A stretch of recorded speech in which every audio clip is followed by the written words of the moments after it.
നിങ്ങൾക്കൊരു കാര്യം അറിയോ? നമ്മുടെ ഈ ഹാപ്പിനെസ് എന്ന് പറയുന്നത്, സന്തോഷം എന്ന് ഒരു ബൈ ചാൻസ് ആയിട്ട് നമ്മുടെ കയ്യിലേക്ക് വരുന്ന ഒരു സംഭവമല്ല. ഹാപ്പിനെസ് എന്ന് പറഞ്ഞാൽ അത് എൻഡ്ലെസ് ആയിട്ട് നമ്മൾ ചിരിച്ചുകൊണ്ടിരിക്കുക എന്നുള്ളതല്ല അതിൻ്റെ മെയിൻ. ഒരു പെയിനും ഇല്ലാതെ ഒരു വേദനയും ഇല്ലാതെ നമ്മൾ മുന്നോട്ട് പോയിക്കൊണ്ടിരിക്കുക എന്നുള്ളതുമല്ല ഹാപ്പിനെസ് കൊണ്ട് അർത്ഥമാക്കുന്നത്. ശരിക്കുമുള്ള ഹാപ്പിനെസ് എന്ന് പറയുന്നത് നമ്മൾ എപ്പോഴാണ് നമ്മുടെ പ്രകൃതി ശക്തിയുമായിട്ട് നമ്മുടെ യൂണിവേഴ്സുമായിട്ട് നമ്മൾ കണക്റ്റഡ് ആയിരിക്കുന്നത്, അപ്പോഴാണ് നമുക്ക് ശരിക്കും യഥാർത്ഥത്തിലുള്ള ഹാപ്പിനെസ് നമുക്ക് കിട്ടുന്നത്. ഒരുപാട് ആൾക്കാർ സമ്പത്തിൽ ഇങ്ങനെ ഹാപ്പിനെസ്, ജോയി കണ്ടെത്താൻ വേണ്ടിയിട്ട് ശ്രമിക്കാറുണ്ട് അല്ലേ?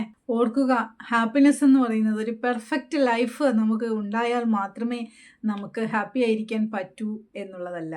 അതുകൊണ്ട് തീർച്ചയായിട്ടും നിങ്ങൾ ഒരു കാര്യം നിങ്ങൾ ശ്രദ്ധിക്കുക. ഹാപ്പിനെസ് എന്ന് പറയുന്നത് നമ്മൾ തന്നെ നമ്മുടെ ഉള്ളിൽ ഉണ്ടാക്കിയെടുക്കുന്നതാണ്. അത് മറ്റാരും നമ്മളിലേക്ക് കൊണ്ടുതരേണ്ട കാര്യമല്ല.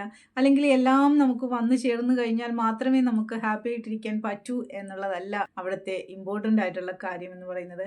ഹാപ്പിനെസ് നമുക്ക് ഈച്ച് ആൻഡ് എവറി മൊമെൻറ്റിൽ നമുക്ക് ഹാപ്പിനെസ് കണ്ടെത്താൻ പറ്റും. നിങ്ങളൊന്ന് ട്രൂ ആയിട്ട് നിങ്ങളൊന്ന് ബിലീവ് ചെയ്താൽ തീർച്ചയായും.